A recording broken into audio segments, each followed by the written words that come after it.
So I'm hoping that it will be interactive because we have our authors here and we also have our volunteers here. And our discussion is around authors as advocates for literacy. So I'm hoping that it will be interactive between our authors and our volunteers as well. So let me do an introduction. So about EduSports. EduSports connects, trains, and equips local catalysts. Our catalysts are volunteers. We call them catalysts, and we have about 250 catalysts so far in EduSports. And what our catalysts do is they run different clubs with the students in the sports. We have about 50 sports in Ghana and in Kenya. And these clubs are centered around activities like literacy, STEM, female empowerment, and other kinds of clubs. And we have about 10,000 children who have come through the sports so far. So this talk that we have now, we usually call them Ignite Talks, and they are like empowerment talks for our volunteers. So they're aimed at building the skills of volunteers, answering some questions that they have, and just generally helping them with being effective with running the programs in the sports, because the volunteers run everything in the sports, so they lead everything, and it's all community-led. So, and they're free and open to anyone who wants to join the talks. So I'll go ahead and introduce our authors. I'll start with Selassie. So Selassie is a passionate, she's passionate about literacy development, education, and other things that we also are passionate about in EduSports. And she is an author. She has 5 books so far, and award-winning books, of course. And she wrote her first book when she was 14. She also runs reading and writing clubs with schools as well. So you can read more about her here. If we have a bit of time. And then I will introduce, oh, sorry, this is supposed to be Nana up here. So Nii Ayikwei Brew-Hammond is the author of award-winning children's picture book, Blue. Blue was honored with a 2023 NCTE award.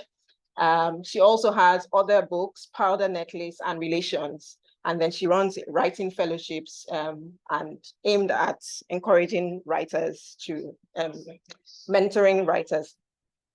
Then we have Nii. Nii is a Ghanaian British author. He has a lot of books, really. I just listed a few of them. Tale of the Bluebird, The Makings of You and the G's, Azuka, the Ga picture alphabet. So he has a book in Ga language. Yeah.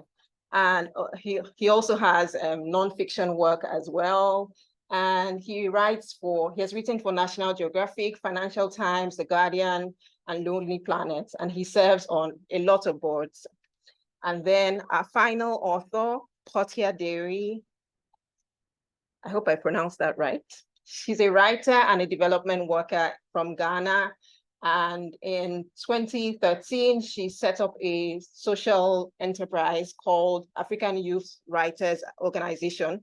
And what they do is they help improve literacy skills of young children. And her debut picture book, Grandma's List, won the prestigious Children's Africana Book Award. That book also won some other awards. So welcome to all our authors. So we'll now go into our discussion. I will stop sharing my screen now so that we can discuss. If you have any questions, please put it in the comment section or you raise your hand, and then I will call as I'm coordinating. Sorry, trying to stop sharing my screen. Can you still hear me? Yeah, it's so good. Yes. Okay, so let's dive in. Authors as advocates for literacy. So I'm going to start by asking our authors one at a time, what has inspired your writing so far? I will start with Nana. Hi, thank you so much for having me. Thank you for the work that you're doing. And Nii, hello, it's so good to see you. What a lovely surprise to be doing this with you. Such a pleasure to meet you, Portia, and to everyone who is here. Please forgive, there might be a little bit of background noise, so please forgive me. But to answer your question, I think I get inspiration from so many different sources. But I think when we talk about generally what inspired me to pursue writing as a career, I just had that, I don't know, I just had the bug in me from when I was a child. I just always I would be that weirdo who would be at my, we'd go to family friends parties and I would be in the bedroom where all the coats were on the bed and I would be writing. I just always wanted to reflect back what I was seeing, what I was hearing, what I was feeling. And I loved reading because it did that for me. And so I always felt like I could do that and wanted to do that for my own situations and contexts. So that's really what inspired me to pursue writing as a kid. And then just pushing through when I realized that, I had two choices. I could either go down the route of getting a job that, everybody wanted me to get and, or pursuing what I knew I was supposed to be doing. So that's it in a nutshell. Awesome. So do you write full time? Well, I'm sort of in a situation where I'm transitioning to writing full time. So it's a kind of interesting time in my life. I freelance as a copywriter. So I write for different companies, brands, etc. And probably in the last 3 years, the copywriting work has been less and the sort of book work has been more, which is a really interesting time for me because, the struggle has been very, very real for a long time. So it's still I'm still sort of in a weird spot, but I guess I can say that I'm like 80% full-time writer. Okay, thank you, Nana. Nii, what has inspired your writing so far? I mean, language. I grew up, like most people in Ghana, multilingual.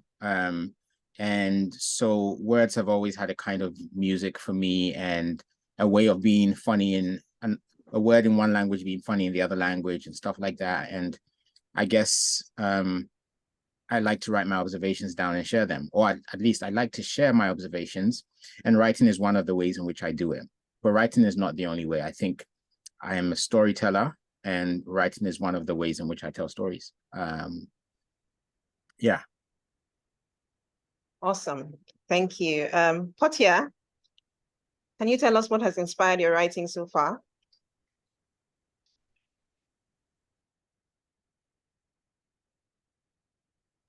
I think Portia said she was having network issues. Oh, it's Portia. Well, okay. I'm assuming, but I don't know. Okay, I'm hoping I'm pronouncing the names right. Selassie. Okay, so can we take you in while we wait for Portia? Okay, great. So thank you so much for this opportunity.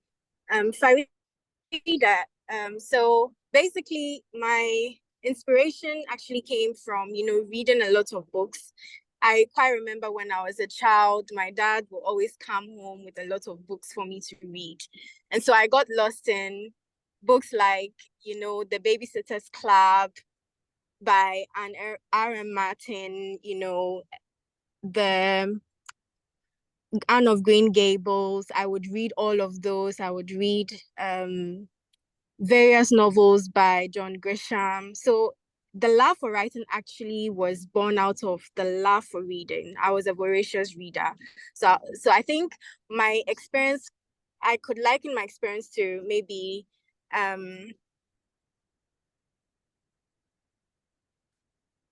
Nana Brew-Hammond, having to read a lot of books and then getting lost in the worlds of words. I fell in love with words and I wanted to create my own. So I remember back in, class 2, I started writing books, little stories for my classmates to read. And so that's where it started. So I just love to read, and that's how come I loved to write. So for me, writing stories or creating stories, I get inspirations from everyday life. Sometimes it can be, sitting in a church or listening to conversations. Yes, unintentional eavesdropping into people's conversations, even waiting in a hotel lobby, looking at the way people are behaving, people passing by. All of those things inspire stories, because I believe that people are stories. And if you are more observant, you'll be a good writer. So I observe people a lot, and sometimes I'm so into my head, then I create stories out of them. So yeah, that's how I get my inspiration. Awesome. So we're talking about authors as advocates for literacy. So reading and writing, but reading and writing won't interest young people if the books that they have in front of them are not engaging, if the content is not relatable. So lately, there's been a lot of talk about diverse books that young children can relate to, so that these books grab them into literature for them to be able to read. So I want to know, like, what's been your process for ensuring that your books are relatable to the children who will read them. For instance, we're running a book drive at EduSports, and one of the things we're very particular about is that the books we want, the fiction books we want, are books by African authors, because we know that that's easy for the children, the students to relate to it. When they read it, it's easier for them to get into the world of the characters in the books. So, like, what's been your process for ensuring that your audience, because I'm sure you have like a diverse audience that reads your books. I know everyone here has a book for children, at least one. So what's been your process for writing, especially for young people? I'll start with Nana again. I think that for me, writing for children wasn't necessarily something that I thought I was going to do, because I just was always sort of focused. As a kid, I was always reading books that were like for adults. I was like, 11 years old reading like adult romance novels, or like books that were not for my age. So I always kind of felt older than that. But I think, so for me, when I sort of got into writing for children, I was always thinking about writing for a child who wasn't, who didn't have, like writing for children that didn't have stories that were aimed at them. So for example, my first book, Powder Necklace, is a young adult novel. And at the time, there weren't that many books that I had come across about people who had sent their kids home to Ghana from the US or the UK, ever abroad. And that was important to me, because I felt like we were always hearing about people sort of migrating the other way. And I wanted to kind of, write about that experience, because I knew so many people who had it, and I had that experience. When it came to writing the children's book, the picture book, Blue, that inspiration came to me quite differently. I was actually reading the Bible, and it was, I stumbled upon a note, like, okay, it mentioned that the curtain in King Solomon's temple was blue, and I just wondered why that mattered. And so I started doing some research and came across all of these fascinating facts that I thought, wow, kids need to know about this. So I wasn't necessarily thinking about diversity, but when I was writing it, it was very important to me, because as I was assembling all the research, I was so in love with the fact that, of course, the color blue had resonance in every culture, on every continent, because we all look up at the sky and we all see the color, and we all relate to it and have our own stories about it. So it was really important to me to make sure that I didn't just represent one history or one aspect, but that I represented as much as I could of how this power touched different countries and cultures. And I love when I go into schools to share the book, I love that, you know, the kids really respond to that diversity. And I actually, one of my favorite things that happened is I was talking about, I was reading Blue and I mispronounced, and I'm probably going to do it again, Bangladesh. And one young lady told me, excuse me, that's not how you pronounce Bangladesh. This is how you pronounce Bangladesh. And I was so happy because she was able to, you know, be the expert on that in that setting in her school, which is, you know, at a school in America, where, you know, she may not have that opportunity to be seen in the same ways as maybe her Caucasian classmates. So that's what I would say about diversity. Awesome. So I know that you have the GA alphabet picture book. So we'll talk about books in local languages later, but I'm not going to focus on language now because we're going to talk about it in another point. But what's your process for the thoughts that even comes into creating a book that children can relate to, children in Ghana, for instance, can relate to? I mean, I think the process is always storytelling first. What I trust is that somewhere in my experience, there are more children in Ghana that will overlap with my experience than children elsewhere. But children elsewhere will also have overlaps with my experience. And I think the problem really when we talk about diverse books is that books appeal to us when we recognize the language. And when I say language, it's not just the English language. It's the language it's the emotional language. So for instance, you know, somebody trips in a book and you don't hear people say, oh, then you're going to say, if you're from Ghana, you're going to think these people are weird. In England, that would not be unusual. They would think, oh, that sounds like it's a reasonable thing. So when we talk about language, we're talking beyond just the actual tongue, the words that are used. It's also the emotional language. It's also the cultural language. It's also the interrelational language. And those are the things that make us connect to books. And so people like myself, people like Nii Ayikwei, people from different parts of Ghana, because every part of Ghana is different. I did my national service in the north. You know, while there's a lot I recognize, there's a lot that was different. I spent a lot of time in Kumasi because my brother was in university there. I grew up for a time in Cape Coast. And even in Accra, different neighborhoods are different energy. Jamestown energy is not North Kaneshie energy, right? So when we're writing these books, what we're doing is we are giving light to different pockets of existence, different ways of experiencing joy. And joy for me is very central to how we tell stories. And so when I'm telling a story for kids, I focus on joy because I remember how I felt when I was sitting, you know, on some corner in Ghana and somebody was bossing me something, whether it was like they were retelling a film or it was like one of my great aunts telling me an Anansi story. It's the joy that I felt and how they made me feel involved with the story. And so that's where I go to when I'm writing for children. I try and think, what is going to be the thing that's interesting? You know, and holding on to that center of joy allows me to do it, you know, in as convincing a way as I can muster. And hopefully that then transmits to the children. So yeah, I mean, I think sometimes when we talk about diversity, there's a formulaic way in which they do diversity in the West, which I think is more about ticking boxes and congratulating themselves.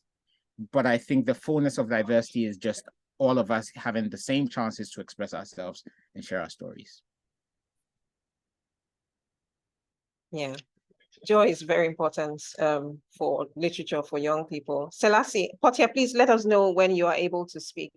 Selassie, what's been your own experience with telling stories that are relatable to Ghanaian children? Yeah, thanks, Farida, for the question. So basically, writing a story should, as I mentioned before, should tell a story of a person that you can relate with. Like Rainbow Rowell said, art isn't supposed to look nice. It's supposed to make you feel something. And if a child can read a story that they can relate with, they can go through the same, they can know that they are not alone. They have people, friends in the book that can carry them along whatever challenge they are facing. So for me, I try as much as possible to be very observant, and sometimes too, I try to take some steps back into my own childhood, just so that I know the kind of language, the level of language I'm using in the stories, and the way I describe the characters. These should be characters that children in Ghana can see in their everyday life. So that's my process for this. Awesome. So about books in local languages. So I'll talk to Nii now. So Nii, you have a Ga picture alphabet book, and I just want to know, how has it been received? Can you speak about how it has been received by children in Ghana who probably see their language in a book, or that's even their first encounter with the language if they can't speak their language originally? And what's been their reaction? What's the joy that has been transmitted from that reading that book? No, of course, I'd love to say something to that. I just saw a message from Portia that says, "Yes, I am." I don't know if it means she can talk. Oh, okay. So perhaps if you want to give her the chance to speak. We'll go back to her. Can you speak now, Portia? Yes, indeed. Can you hear me now? Am I pronounced? Yes, I can. Am I pronouncing your name right, the name please? is Portia, but it's spelled Portia, so you're right. I'm so sorry. Okay. So hi, Nii, Nana, and Selassie. It's really nice to meet you all here. In fact, Nii, I have one of your books with me, Tale of a Bluebird, very old looking. I stole it from a friend of mine. So it's really nice to meet, and I think it's really wonderful conversation. At the heart of it, I started writing because I just fell in love with words. I love the way the words were printed out, and I just wanted to read them and more. And as times went along, I just got lost in all the many words. And like Selassie, I would say my father really played a very crucial, he was the one that kind of brought books into the home, filled the books everywhere, and I just grew up, smelling them and just being really curious. So for me, it was more of being a reader first before I ventured into writing.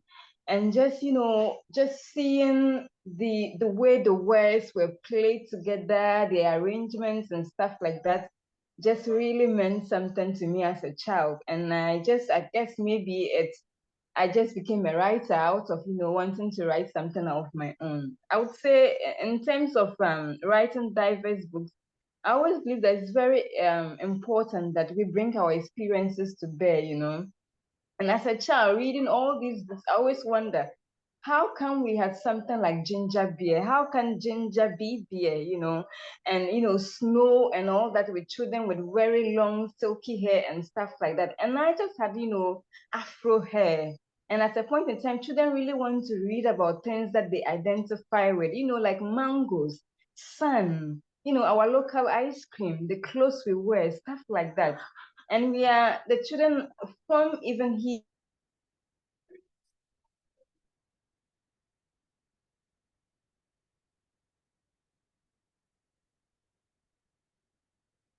I think we lost. Can you hear me? Is it me? Is it my network? I can hear you. can hear I think, you. yeah, we probably lost Portia. Okay, I think we've lost Portia. So Nii, please go on, and then I think she'll continue when she gets back. The Ga picture alphabet, I think, came out of both my love for the Ga language and my frustration. And that's Portia's back. Okay. To what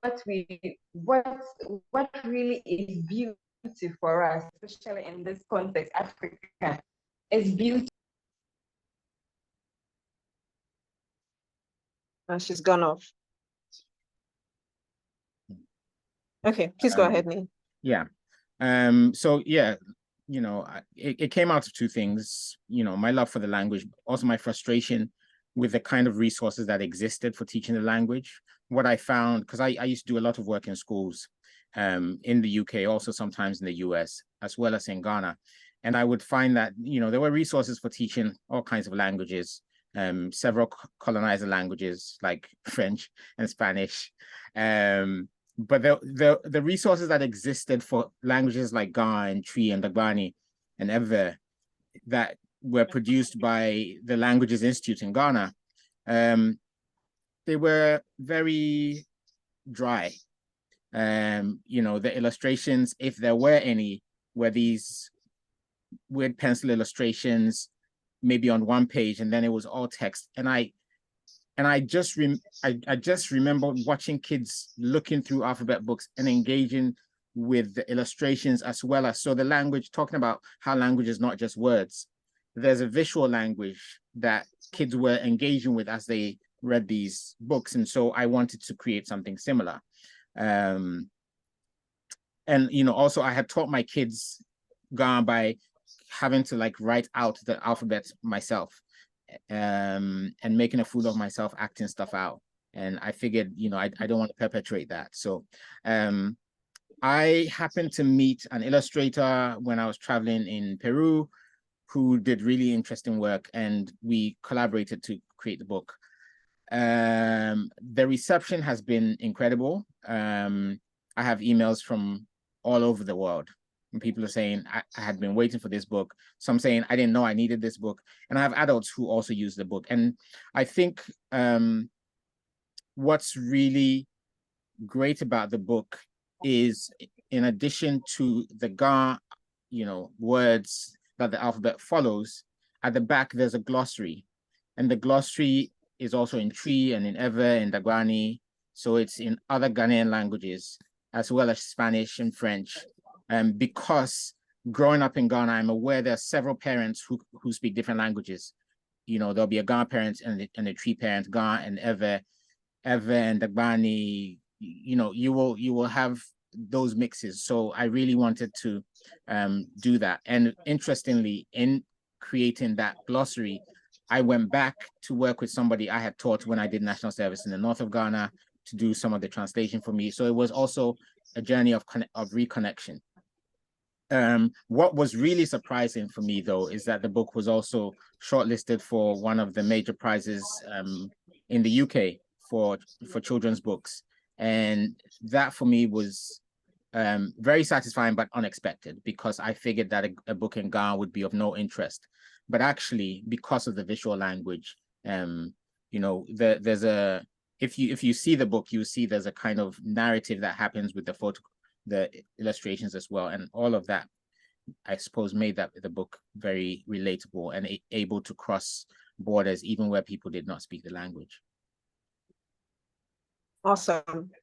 So you spoke about a glossary at the back of the book, and I think that extends the experience that children have with the book. So I want to now delve into something I see in books that I think really encourages children to stay with books longer, and that's the activities, or what they call classroom guides, or those kinds of things that come at the back of the book. So I want to start with Nana first. For Blue, do you have those kinds of activities? So there's usually a back matter at the book that has, sorry, my internet is a bit unstable. Can you hear me? Yeah, I can hear you. Can you hear me, please? Okay. Yes. So there's usually a back matter that has some we can hear you. extension activities that makes the book more engaging for children. So even if some of them are bored by the text, they are keen to do some of the activities at the back, or skip to the back to try to see what's happening there. So I just want to know, for Blue, do you have those kinds of things, those kinds of activities at the back of Blue that makes it very engaging for young people? Yeah, at the back of Blue, I do have back matter. It is it's an author's note, and then it's facts about the color blue that didn't make it into the main text of the book. But when I go into schools, I do some sort of activities that are geared toward extending their learning, because the book touches on science and art and math and social studies, geography. So I try to, and also, the poetry of it. So I try to engage them with exercises as time permits, that are within these different subject groupings. And then I also, in some cases, I've created like a small activity booklet that I leave at schools for the teachers to engage the students further with the book, and and see where the learning takes them, because I think that's so important, to just sort of they engage with the text, but what happens, how do they sort of put that text back into their life? So even if they can't relate to a snail being found in Phoenicia in antiquity, they can start to think about like, oh wow, like I'm wearing a pair of jeans. How many drops from the snail would it take to dye the pair of jeans that I have on? And so like they like to get excited. They get really excited to kind of put those some of that learning that they're getting from the book into their context for right now.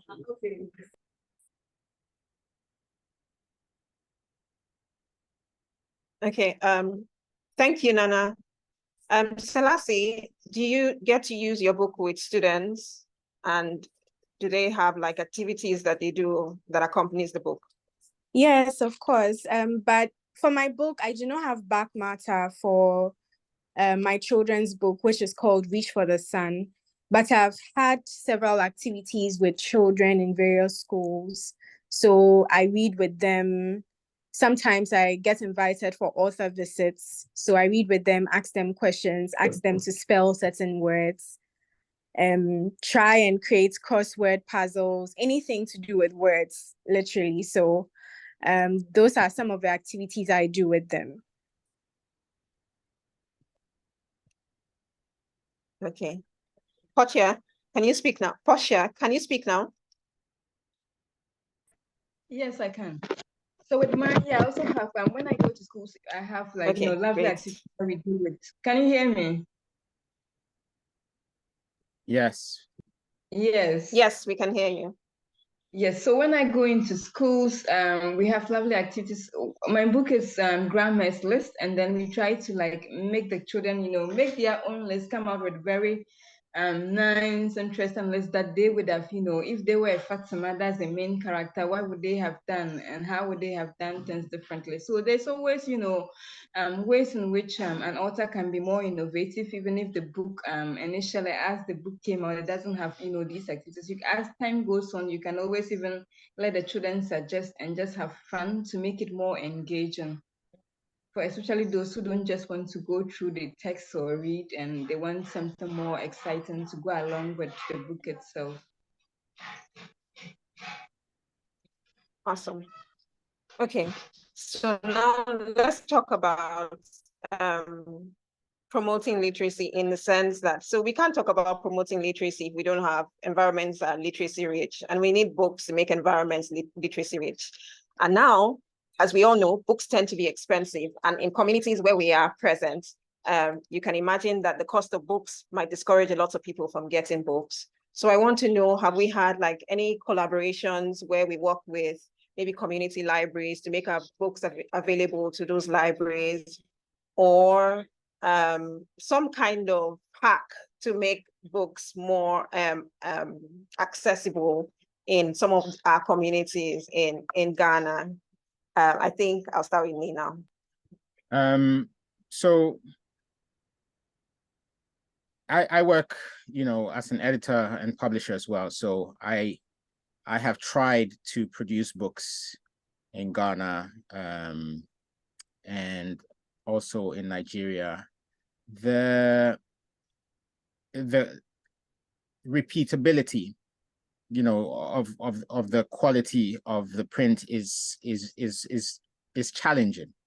So for my own books, which are published by UK-based presses, what I've done generally is I have included in my contract a clause so that they do very deep discounts when they're selling to Ghana. So the books are sold to Ghana at a very deep discount, which allows them to be sold for less than they are in Europe. However, I know that that's still expensive for Ghana. What I tend to do is try and encourage friends, if they have, you know, a local school to buy books to kind of sponsor a local school and that kind of thing.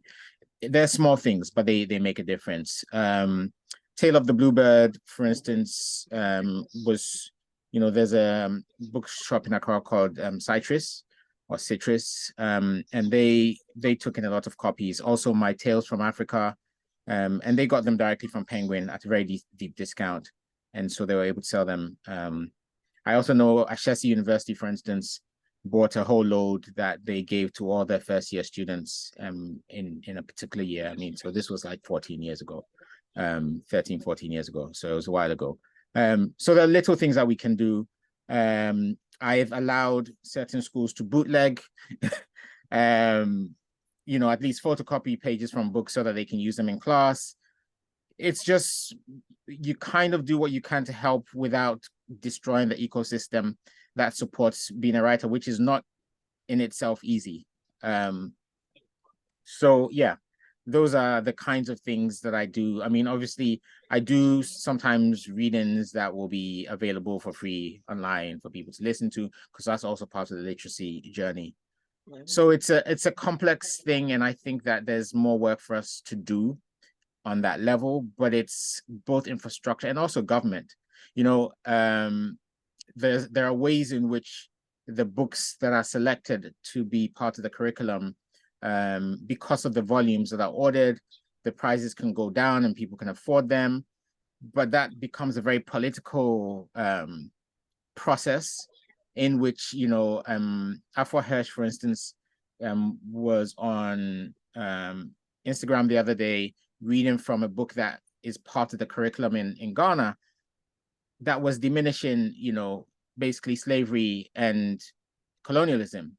Like, you know, the Europeans came and did us a favor type of thing. And that's the kind of book that had been chosen for the curriculum and was selling in volumes. Whereas, you know, a book like Blue might not be overtly about Ghana, but it's a book that covers, you know, African knowledge systems as well as all the other information that it conveys, and some of the knowledge that also goes overseas and influences, you know, technology and progress on other continents. That's the kind of book that, if it was on the curriculum, would be great, but it would also make a huge difference for Nii Ayikwei in terms of what's possible for people to afford in Ghana, how aware they are of her work, and how she engages when she visits.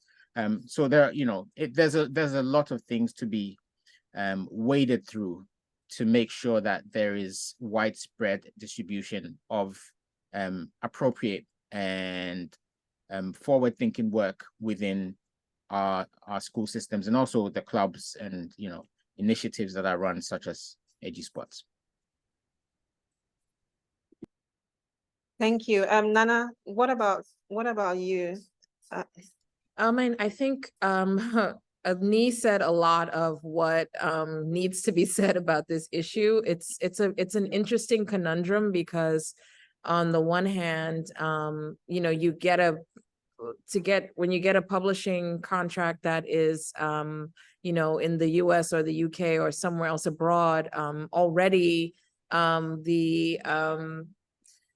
the price, no matter how quote unquote cheap it is in the States, is already going to be cost prohibitive for Ghana. And then I actually want to I'm going to take your idea, Nii, and see if to put in my contract to have them deeply discount to sell to bookstores or you know, local booksellers in Ghana and Nigeria and other parts of the world, because right now what I've been doing is I buy the books myself, haul them to Ghana myself, as many as I can put in my suitcase without it being excess baggage, and I'll hand sell them, or have an event and do it that way. But there's only so much I can do at a small event like that, and it's quite frustrating, because I do that out of my own resources. And I mean, as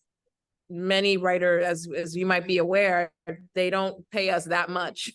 So it's sort of something that, you know, I'm doing out of my own resources. And I think that that's actually something that I want to sort of investigate more, how we can really sort of bridge the gap so that, you know, these books that, you know, we're talking a lot about, like you mentioned, like there's this whole diverse books explosion happening in the, you know, in the Western world, where they're sort of getting hip to the fact that they need to have more representation, and there are more writers from Africa who are getting published, but there's a gap in getting those books to the readers who are on the continent. And so we really need to figure out a better system. The publishers need to, because they're also leaving money on the floor, like they're leaving money on the table because there's such an opportunity, and there is an infrastructure. So it's a really frustrating experience, but the exciting thing about it is that I do believe that we're sort of in a nascent phase where, you know, we are in a situation now where there is that hunger, there is that infrastructure. And so we just need to, you know, help connect the dots more forcefully, so that in 5-10 years time, we're not having the same discussion, and really enabling, you know, these books to get there. But again, organizations like yours are helping to sort of close that gap. There's also a really wonderful education organization called NABU, N-A-B-U. And what they do is they work with local illustrators and writers in Rwanda, in Haiti, and in other parts to create original books that are based on contexts that are interesting to the children in that locality. And they're doing it, and they've been producing these, you know, they produced, I believe, 15,000 or sold 15,000 books in this way. And so I think that it's just organizations like yours are just doing such groundbreaking work and helping sort of push things along until the infrastructure sort of catches up, the publishing infrastructure catches up. Awesome. Portia, are you still here? So you have a beautiful book, Portia, and it's hardback, so I can imagine that it's expensive to produce. Do you have any experience with or any collaborations to make it more affordable to people in Ghana?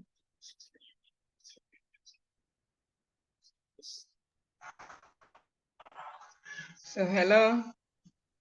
Hi, Portia. Yes, I'll just chip in and to say it's such a shame, you know, really, if you think of it, that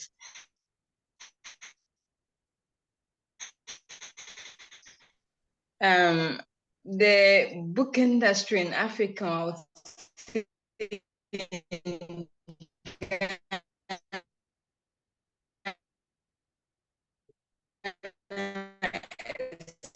really not doing well. And the fact that even the traditional more cannot even publish in this way, published maybe, let's say, in India. And imagine shipping those books, and then children here cannot even afford it. So it's really such a pathetic situation. And I think that is the only way I come together was, you know, the government, the educational system. Back in when I was in primary school, the schools used to have what we call yellow boxes of storybooks. The government would like go and buy the storybooks and leave them in schools for children to read. And I read many of my books through that way. They will like buy books and stock the libraries, but these days none of that is happening. And really, writing is just, you really have to have the passion to write. Writing is not really about how many writers are really that multi-billionaires. It takes time to really get there. Sometimes you never really get there, and you see, and writing, and then you just see the books, but the children you want to read the books cannot just walk to the bookshop to buy them. And sometimes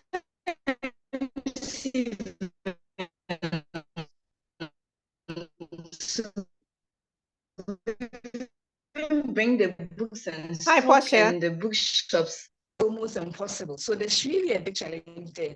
And I think,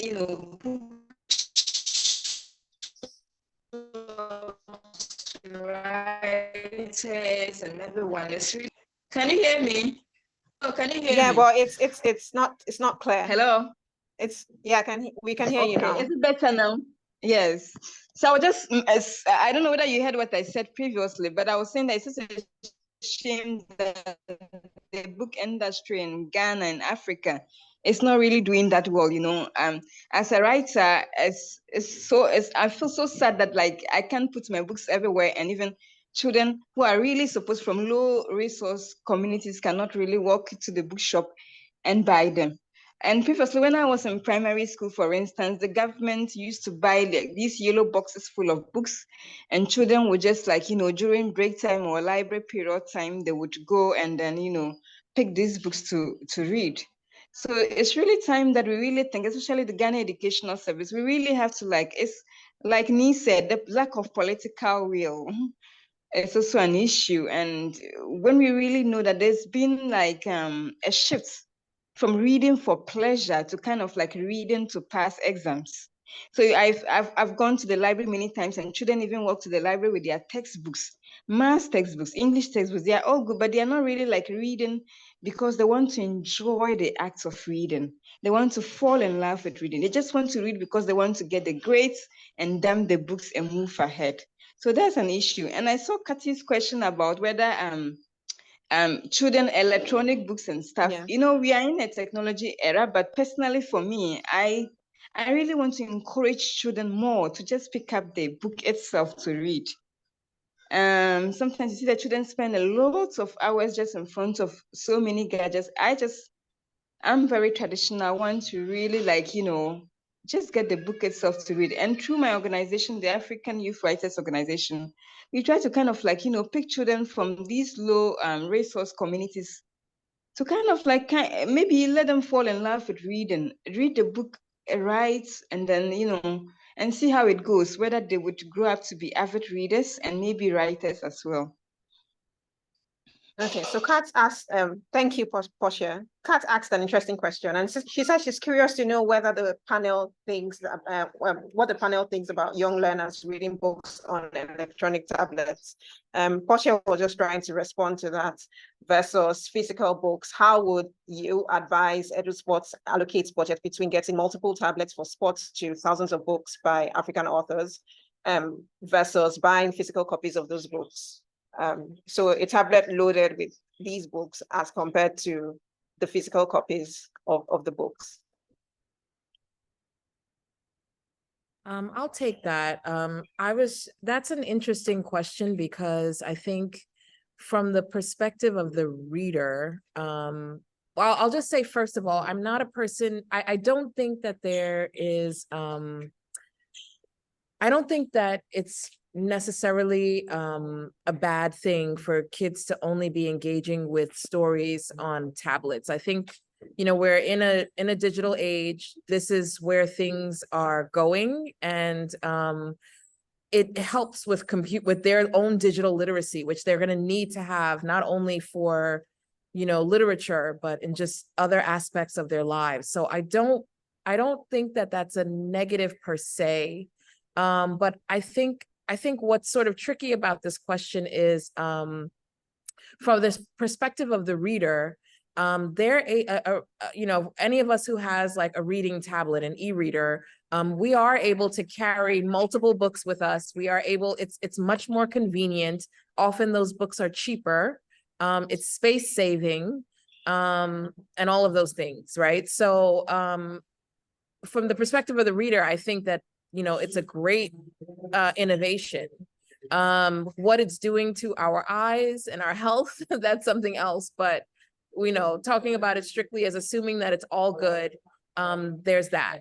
But then for the perspective of the writer, where I think we probably make more money is when you're buying a book that is, first of all, in hardcover, because that's the pricier one, and then in paperback, and so we're getting less money off of a tablet book. So I think that if you are trying to, and then it just also depends on access, because for example, in certain countries, if you don't have the bandwidth that you do in the US or or certain places where almost everyone has access to the internet, whether it's at home or at the local library. So when you're in a situation like that, again, it's privileging people who are already in a privileged position to be able to sort of get these books digitally and engage with them in that way. So I think it's a complicated thing. I think that we're dealing with an industry that was sort of always, or began as an industry that was for elite people. Writers were elites, readers were elite, and now we're in a situation where reading is accessible to more people, and it has been democratized to a certain extent, but the publishing industry hasn't caught up.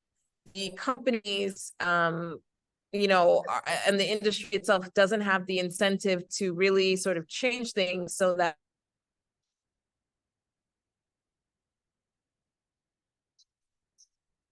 I think Nana is frozen.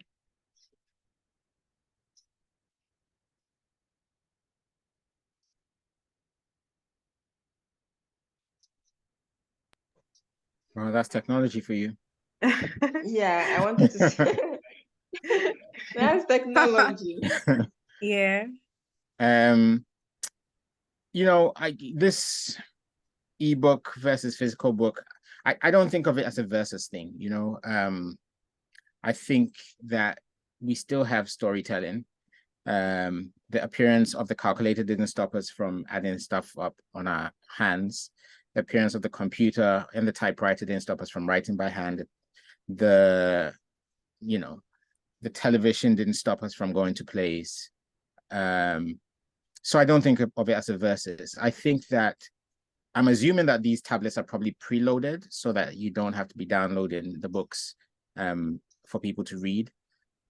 I think you might actually have an argument for approaching publishers to say these books are on the list that we've preloaded for our spots. Can you send us physical copies to keep in the library so that the kids can actually see the physical copies now and then? Because what I find, digital is great. Yes, we don't get as much money from it yet, but I think that's a fight that authors and our agents will have to take up, because the industry is just trying to take advantage of us. Because really, the cost of distributing a digital book is not so high that they should be taking the percentage that they're taking. So that's a separate issue. But I think that if you do have these books preloaded, I think you have an absolute watertight argument to say to publishers, listen, we are buying this number of books on our tablets, and your title's on there. Send us a physical copy. Let's keep it in a library. Because my daughter, she reads so much, I've ended up just buying.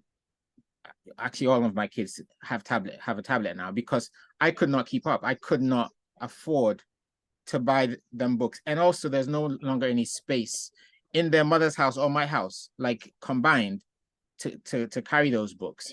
But what I find now is my eldest daughter, for instance, will tell me she's read a book and she does not remember who wrote it, what the cover looks like. And I think it's because of that lack of physicality that comes with the ebook. And I think that argument can be made so that publishers send you hard copies so that the kids can go to the spots, see the actual book, and know what they're reading, on the tablets. I think that would be an interesting way to kind of manage that dilemma. But I don't think it should be a thing of you having to make a separate budget to buy physical books as well, because the publishers can afford to support to some degree. And if it doesn't work, you can go through the authors. We can kind of put some pressure ourselves. I mean, it's the only power we have is to ask for free books now and then. Yeah, I don't know if that answers your question. Yeah, that was really interesting. I think it's something that is quite a big thing for EduSpots moving forward. So we get a lot of people writing to us offering these kind of like apps that have thousands of books for free. And often sometimes you wonder the quality of the stories that might be on those apps is also something I think maybe to think about as compared to books that are in print, that sometimes a lot of the books on these apps have been produced quite quickly from my impression, not all of them. Obviously, some of them have gone through a different publishing process.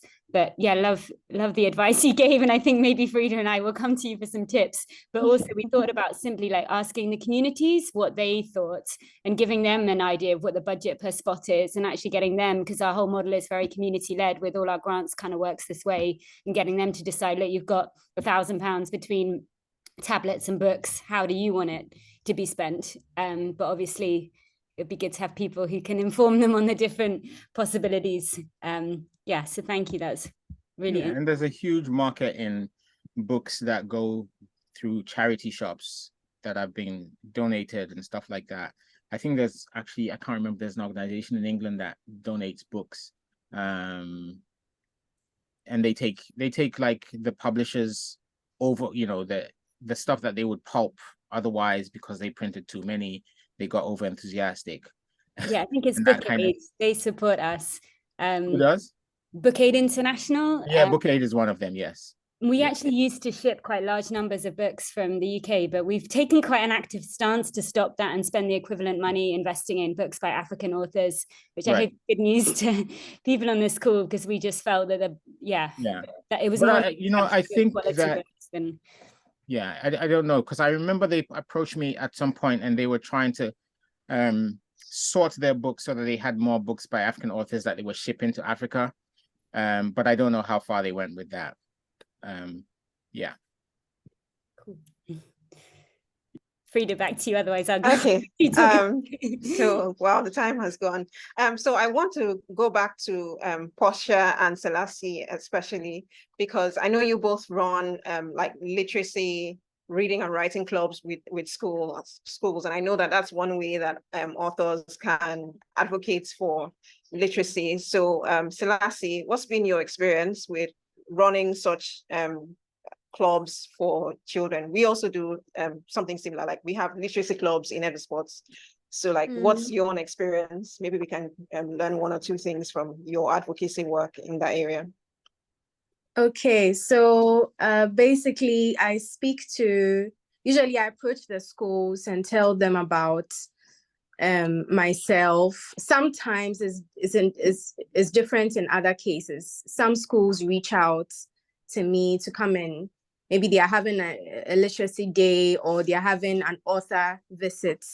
So they invite me to come and interact with the children. And I think, having authors involved in these processes actually bring, should I say, the story alive to these children. So maybe, for instance, if a child has read a book and they would really love to, know who wrote the book, it would really spark that interest in reading more, spark that creativity.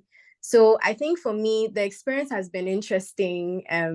It's been fun-filled, interacting with children, especially with my book, Reach for the Sun.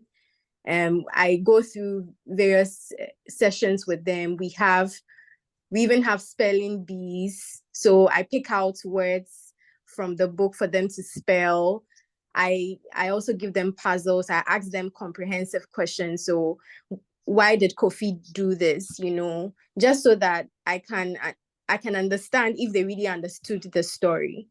I also allow them to explore their creative side. So of course, some of them would love to, illustrate some of the characters in the book, so I give them that opportunity to do that. Some of them would like to sing some songs, it's all for them to stir up that creativity, whether it's in drawing or design or in writing.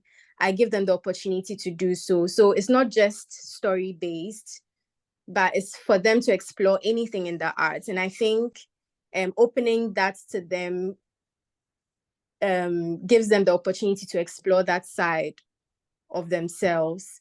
And, arts is also the whole collective of arts is also storytelling. If I design something, there's an idea behind it, there's a story behind it. And so I give them the opportunity to explore all other creative, should I say, endeavors, whether it's drawing, whether it's design, or whether it's even singing, acting some of the scenes in the story, just to make sure that everyone has a part to play and everyone enjoys, the whole process of storytelling.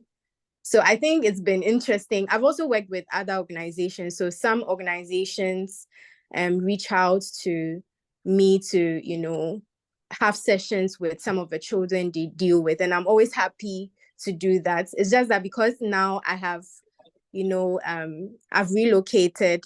I'm now outside of Ghana. So it's a bit difficult now. But anytime I'm given the opportunity, I make myself available to help them.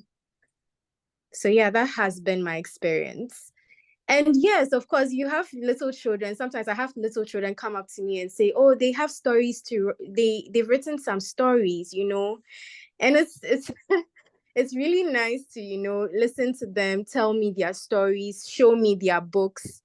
And I started this magazine, Bubbles magazine, some time ago. It's stories by children and for children. So these children get the opportunity to have their stories published as well. I had to stop at some point because of other things that came up, but it's going to be revived hopefully next year. To get children to write and then also draw out the various characters. I know there's a magazine, I can't remember the name, but it's also something like that. And I remember reading the stories and was like, wow, these are really, really interesting stories, stories written by children, designs created by children. These are things that would let the child, take initiative to tell their stories. They'll have the courage to tell their stories. You are stirring up that creativity in them. So I think these sessions have been very empowering and interesting because these children have been able to come out of their shells and, have the courage to share their stories and create worlds with words. So yeah, it's been very, very empowering. Awesome. Portia, I know you run a reading and writing club too, and I know you've been doing that for years. So I'm sure you have, but we'll be quick because we're out of time actually.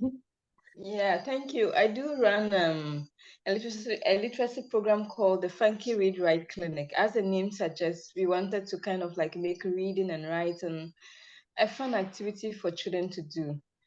Mine reading clinics are kind of like community based, so they are community led. Our volunteers are from the community, and the children have to tell us what they want to read, what they would like to do. And I work through the Ghana Education Service. So we approach Ghana Education Service, and then through the head teachers and the SECU directors, they pick the schools for us. We first select schools from very low resource community. I work with public schools because I feel that most of the time when big writers come, they go to these private schools and these very international private schools, and children in public schools are simply left out. So I decided to focus mainly on public schools where children will not even get the opportunity to go to a library or have a very influential writer visiting their schools. And then after the children, the teachers help in the selection of the children.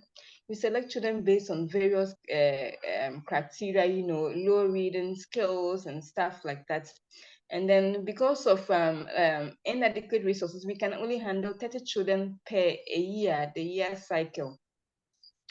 And it's really wonderful when we pick these children. The children stay in the reading clinic for 4 good months. And then we do like a part 2 the next year, and then we still retain the kids.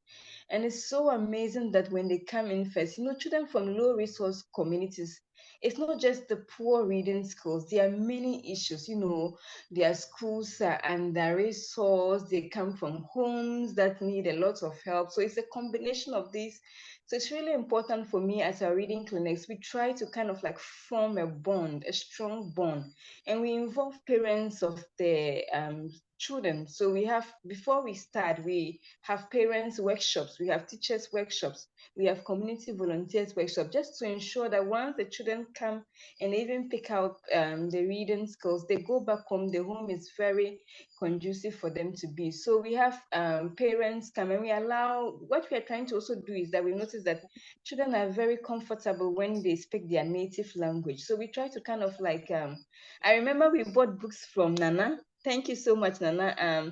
Books, we had a book we were using called Ghana, something Ghana, forgotten, but Nana generously gave us discount to buy the books, and we're really excited. And the books were kind of like different folk stories, Ewe stories translated into English. And then you can imagine the way the stories where the children were able to act and then even speak, where I work, the children speak Dagbanli. And, to have the children speak their own, be comfortable in reading and translating the stories into their native language was really very wonderful. And I always say that there's no child who is not good. It's just the learning methods and the environment.